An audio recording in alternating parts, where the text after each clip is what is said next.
এই কেম্পত তেওঁ 2 কোটি টকাৰ টেণ্ডাৰ দি কেম্পত খোৱা বোৱা আৰু কেটাৰিঙত 5 লাখ নে 5 কোটি নে কিমান টকা দি পেলাই তেওঁ কেটাৰিঙৰ ব্যৱস্থা কৰিছে। 2 কোটি টকা পুলিচক খুৱাবলৈ হিমন্ত বিশ্ব শৰ্মাই আমাৰ পকেটৰ পৰা দিছে, আমাৰ ৰাইজৰ পকেটৰ পৰা দিছে 2 কোটি টকা পুলিচক খুৱাবলৈ।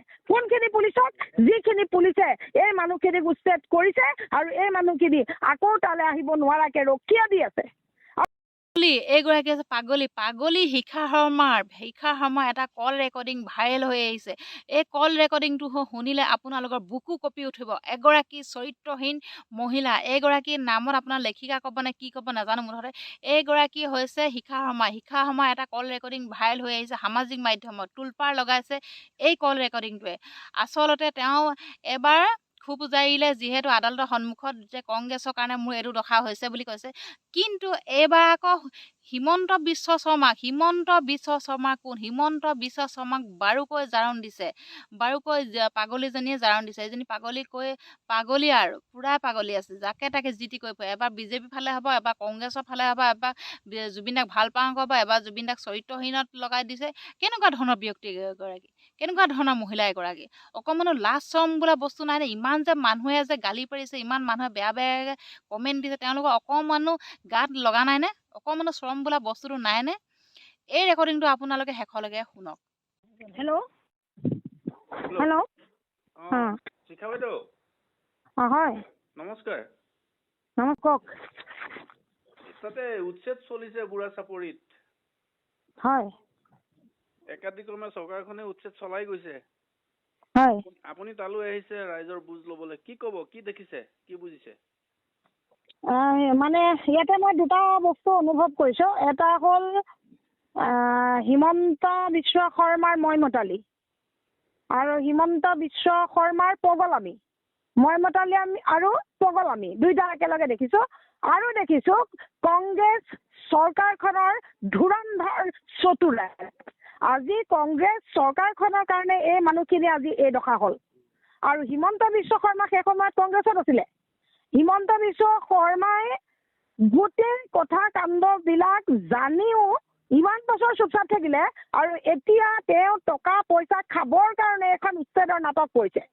তেওঁ যিটো লাওখোৱাত কেম্প কৰিছে, যিটো নিৰাপত্তাৰক্ষী ৰখাৰ কেম্প কৰিছে, সেই কেম্পত তেওঁ 2 কোটি টকাৰ টেণ্ডাৰ দি কেম্পত খোৱা বোৱা আৰু কেটাৰিঙত 5 লাখ নে 5 কোটি নে কিমান টকা দি পেলাই তেওঁ কেটাৰিঙৰ ব্যৱস্থা কৰিছে। 2 কোটি টকা পুলিচক খুৱাবলৈ হিমন্ত বিশ্ব শৰ্মাই আমাৰ পকেটৰ পৰা দিছে, আমাৰ ৰাইজৰ পকেটৰ পৰা দিছে 2 কোটি টকা পুলিচক খুৱাবলৈ। কোনখিনি পুলিচক? যিখিনি পুলিচে এই মানুহখিনিক উচ্ছেদ কৰিছে আৰু এই মানুহখিনি আকৌ তালৈ আহিব নোৱাৰাকে ৰক্ষা দি আছে। আপুনি ভাবক, অসমৰ নিবনুৱাৰ আজি অৱস্থা হাহাকাৰ।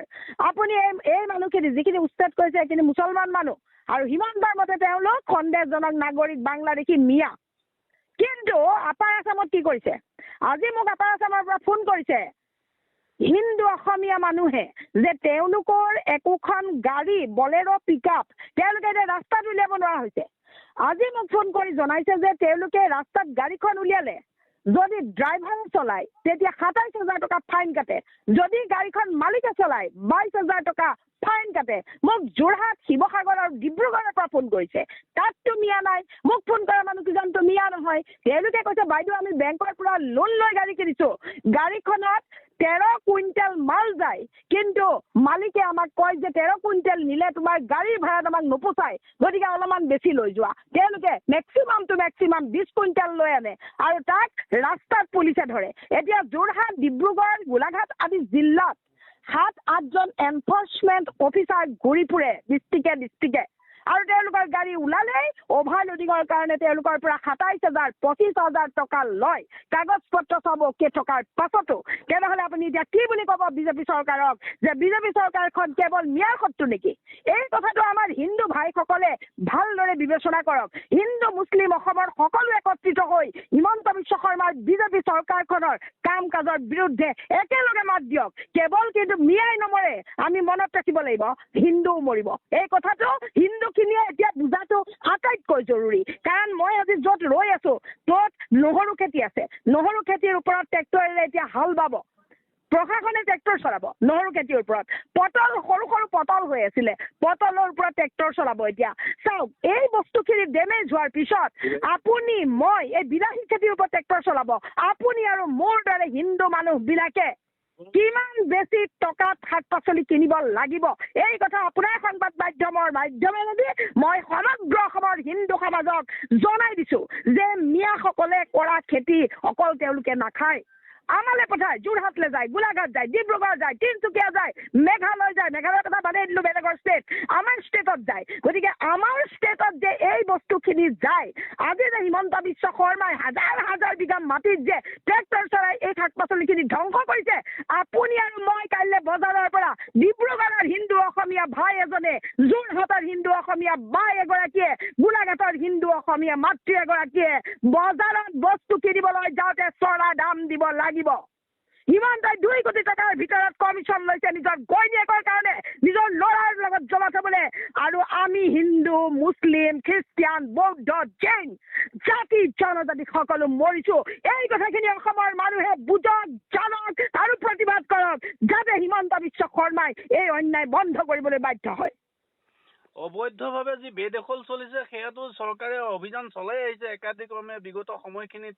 তাৰে সেই অভিযানৰে অংশ হিচাপে তেজপুৰৰ বুঢ়া চাপৰিতো এনেধৰণৰ তেওঁলোকে উচ্ছেদ অভিযান চলাইছে। ইয়াতে আপুনি কি কাৰণত আপোনাক সাধাৰণতে কোৱা হয় যে আপুনি মুছলিমৰ সপক্ষে, কি কাৰণত এনেধৰণৰ আপুনি কথা ক'বলগীয়া হৈছে? ক'ব লগা হৈছে মানে আমি গৈ থাকোঁ, ক'ব লগা হৈছে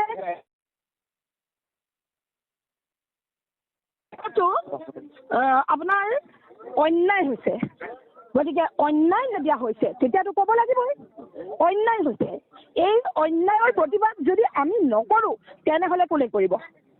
কোনে কৰিব? অন্যায়ৰ প্ৰতিবাদ যদি আমি নকৰোঁ তেনেহ'লে কোনে কৰিব? গতিকে অন্যায়ৰ প্ৰতিবাদ কৰিবই লাগিব। সেইকাৰণে মই অন্যায় কৰি আছোঁ, কাৰণ এই মানুহখিনি কোন?